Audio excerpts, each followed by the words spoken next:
السلام علیکم ورحمۃ اللہ وبرکاتہ۔ اعوذ باللہ من الشیطان الرجیم، بسم اللہ الرحمن الرحیم۔ یا ایہا الناس اتقوا ربکم ان زلزلة الساعة شیء عظیم۔ صدق اللہ العلی العظیم۔ اللہم صلی علی سیدنا ومولانا محمد النبی الأمی وعلى آلہ واصحابہ وبارک وسلم وصلی علیہ۔ معزز سامعین و سامعات، آج الحمدللہ ہم سورۃ الحج کا آغاز کر رہے ہیں اور پارہ نمبر 17 ہے۔ آیات مقدسہ نمبر 1 اور 2 پر بات چیت ہوگی۔ اللہ رب العزت ان آیات کا شعور اور اعلیٰ نظریہ عطا فرمائے اور عمل کی توفیق اور صلاحیت عطا فرمائے۔ گزشتہ درس اور گزشتہ جو سورہ مبارکہ ہم نے مطالعہ کی تھی وہ سورۃ الانبیاء ہے، جو 17ویں پارے کے آغاز سے شروع ہوئی تھی اور نصف پارہ تک وہ چلی تھی، اور آج نصف پارہ سے سورۃ الحج کا آغاز ہو رہا ہے۔ گزشتہ سورہ مقدسہ میں انبیاء علیہم السلام کے اجمالی تذکرے تھے، اور ان کے ساتھ ساتھ انبیاء کی دعوت توحید، اللہ رب العزت نے جو آپ کی ذمہ داری لگائی ہے وہ دعوت کا کیا طریقہ کار تھا، کیا اسلوب تھا، اور پھر انبیاء علیہم السلام کو جب مختلف قسم کی تکالیف آئیں، پریشانیاں آئیں، تو انہوں نے کس طرح ثابت قدمی کا مظاہرہ کیا، اپنے مشن سے پیچھے نہیں ہٹے بلکہ ثابت قدمی اور استقامت کے ساتھ اپنے مشن پر قائم رہے اور آگے بڑھتے رہے۔ اور پھر سب سے بڑی اہم بات، اللہ رب العزت نے الارم کیا، تنبیہ کی کہ اگر میری اس توحید کو اور اس کی رٹ کو تسلیم نہیں کریں گے تو پھر اللہ رب العزت نے اقتربت الساعۃ، وہ وقت قریب آئے گا، قیامت قریب آ جائے گی، اور وہاں حساب کتاب ہوگا، وہاں یوم الدین قائم ہوگا، اور پھر مالک یوم الدین اللہ رب العزت ہے جو اس وقت جزا و سزا کے عمل سے گزاریں گے۔ اور سب سے بڑی بات یہ ہے کہ وما ارسلناک الا رحمۃ للعالمین، اللہ رب العزت نے حضور نبی اکرم صلی اللہ علیہ وسلم کو عالمین کے لیے رحمت بنا کے بھیجا، تاکہ انسانیت کو غلامی اور ظلم سے نکال کر انبیاء علیہم السلام کی جانشینی، انبیاء علیہم السلام کے جو اہداف تھے، ٹاسک تھے، اس کی تکمیل رسول اللہ صلی اللہ علیہ وسلم نے کی کہ پورے عالمین کے لیے رحمت بن کے آئے اور انسانیت کو قومی اور بین الاقوامی سطح پر غلامی سے آزادی کی طرف لے کے آئے۔ گویا تمام انبیاء کی دعوت کا جو خلاصہ ہے وہ حضور اکرم صلی اللہ علیہ وسلم ہے، اور حضور نبی اکرم صلی اللہ علیہ وسلم رحمت للعالمین ہے کا مطلب یہی ہے کہ تمام انبیاء کا جو ٹاسک تھے وہ عالمین اور انسانیت کے لیے رحمت بن کے ہے، اور بالآخر حضور نبی اکرم صلی اللہ علیہ وسلم تشریف لائے تو آپ نے یہ انسانیت کے لیے اور عالمین کے لیے رحمت بن کر جب تشریف لائے تو اس وقت کی قوموں کو ظلم اور ظلمات سے نکال کر نور اور روشنیاں پیدا کر دی۔ آج اس سورہ مبارکہ میں سورت کے عنوان پہ اگر آپ غور کیجئے تو سورۃ الحج، حج کی نسبت اس مرکز کے ساتھ ہے جو انسانیت کا مرکز ہے، جو بیت اللہ شریف ہے، اللہ کا گھر ہے، خانہ کعبہ ہے۔ اللہ رب العزت کا یہ گھر انسانیت کا مرکز ہے، اس لیے اللہ رب العزت نے آغاز سورہ مبارکہ میں ارشاد فرمایا، یا ایھا الناس اتقوا ربکم، اے لوگو اپنے رب سے ڈرو۔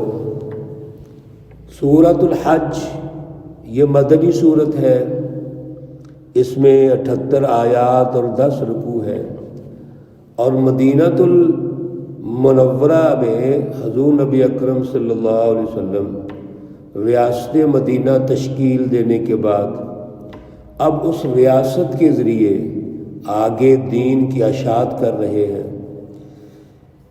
قرآن پاک کا اعلیٰ نظریہ جو توحید کی رٹ کو قائم کرنے کا نظریہ ہے، اس کی اشاعت حضور نبی اکرم صلی اللہ علیہ وسلم کر رہے ہیں۔ لیکن ضروری یہ بات ہے کہ سب سے پہلے اللہ کا ڈر ضروری ہے، اللہ کا تقوی ضروری ہے، اور اللہ کے ڈر سے، اللہ کی رضا کے لیے، اللہ کی خوف سے جب انسانیت کی خدمت ہوتی ہے تو یہ سب سے بڑا تقوی ہے۔ اس لیے فرمایا، یا ایھا الناس، اے لوگو، اتقوا، ڈرو تم، ربکم، اپنے رب سے، یعنی اپنے رب کا خوف پیدا کرو، اس کی رضا کو سمجھو، تقوی پیدا کرو۔ ان زلزلۃ الساعۃ، بے شک جو قیامت کا زلزلہ ہے، بنچال ہے، شیء عظیم، یہ بہت بڑی چیز ہے۔ معمولی سا زلزلہ اگر آ جائے کبھی بھی کسی وقت، آپ دنیا میں دیکھتے ہیں زلزلوں کی جس وقت شدت ہوتی ہے، ہمارے ملک میں کئی دفعہ زلزلہ آیا، اور ابھی قریب ترکی اور شام میں زلزلہ آیا ہے، تو ہر طرف زمین ہلتی ہے، اور زمین ہلنے کے بعد جتنی چیزیں ہیں وہ تہس نہس ہو جاتی ہیں۔ اللہ رب العزت کی یہ عادت شریفہ ہے کہ وہ دنیا میں جو واقعات رونما ہوتے ہیں ان کو مثال کے طور پہ پیش کرتے ہیں۔ اسی طرح سماجی اعتبار سے ماحول اور سماج اور معاشرے کو پیش کرتے ہیں، جیسے اگلی آیت کریمہ میں آ رہا ہے۔ تو یہاں پر فرمایا، ان زلزلۃ الساعۃ، یہ جو قیامت کا زلزلہ ہے یہ تو بڑا ہی ہولناک ہے۔ اذا زلزلت الارض زلزالها واخرجت الارض اثقالها، سورۃ الزلزال میں اللہ رب العزت نے اس کا پورا نقشہ کھینچا ہے۔ یہ جو زلزلہ ہے قیامت کا یہ بہت بڑا ہے، اور اس کی ہولناکیاں کیسی ہیں، سختیاں کیسی ہیں۔ یوم ترونها تذہل کل مرضعۃ عما ارضعت، پہلے نمبر پر تو آپ یہ دیکھیں گے، یوم، اس دن، ترونها، آپ دیکھیں گے اس کو، تذہل، بھول جائے گی، کل مرضعۃ، ہر دودھ پلانے والی، عما ارضعت، جس کو وہ دودھ پلا رہی ہے۔ مائیں اپنے بچوں کو جن کو وہ دودھ پلا رہی ہیں وہ بھول جائیں گی۔ اسی طرح اور مادائیں جتنی بھی ہیں وہ اپنے بچوں کو بھول جائیں گی۔ یہ جو وقت ہوتا ہے، کیفیت ہوتی ہے، ایک ماں بچے کو دودھ پلاتی ہے، اس ماں کو اپنے بچے سے بڑا پیار ہو جاتا ہے، بڑی محبت ہوتی ہے۔ اب وہ محبت جو اعلیٰ درجے کی محبت ہے اس ماں اور بچے کی، وہ انسان ہو یا دوسرے جانور ہوں، ہر ماں کو اپنے بچے سے محبت ہوتی ہے۔ بلی ہے اور جانور ہے، آپ دیکھتے ہوں گے کہ وہ اپنے بچوں سے بڑا پیار کرتے ہیں، لیکن قیامت کی ہولناکیاں اس طرح کی ہوں گی کہ وہ اپنے بچوں کو بھول جائیں گی۔ دوسرے نمبر پر فرمایا وَتَضَعُ كُلُّ ذَاتِ حَمْلٍ حَمْلَهَا، اور وہ عورتیں یا وہ مادائیں جن کے پیٹوں میں حمل ہے، اس کی گھبراہٹ سے ان کے حمل ضائع ہو جائیں گے، پریشانی سے وہ وضع حمل ہو جائے گا۔ اس وقت بھی ایسا ہوتا ہے، بعض خواتین میں جب پریشانی بڑھتی ہے، کوئی ایسا حادثہ ہو گیا، واقعہ پیش آ گیا یا پریشانی آ گئی تو یہ کیفیت ہو جاتی ہے، اور وہ قیامت کی جو سختی اور ہولناکی ہے، اس وقت اللہ رب العزت چونکہ معاشرے سے مسائل پیش کرتے ہیں تو آپ نے مثال دی کہ وہ عورتیں اس غم اور ہولناکی اور سختی کی وجہ سے یہ کیفیت ہو جائے گی۔ تیسرے نمبر پر فرمایا وَتَرَى النَّاسَ سُكَارَىٰ وَمَا هُمْ بِسُكَارَىٰ، آپ لوگوں کو دیکھیں گے وہ نشہ کی حالت میں ہیں، وَمَا هُمْ بِسُكَارَىٰ، حالانکہ نشہ نہیں ہوگا، وہ نشہ کی کیفیت ہوگی۔ جیسا کہ نشے کی کیفیت میں انسان مدہوش ہوتا ہے، اس کی جیسے عقل ضائع ہو جاتی ہے، پریشانی غالب ہو جاتی ہے، اس کو پتہ نہیں چلتا میں نے کیا کرنا ہے، یہ کیفیت ہوگی۔ وَلَكِنَّ عَذَابَ اللَّهِ شَدِيدٌ، اصل میں یہ ساری جو کیفیت ہے یہ اللہ رب العزت کا جو عذاب ہے اس کی شدت ہے۔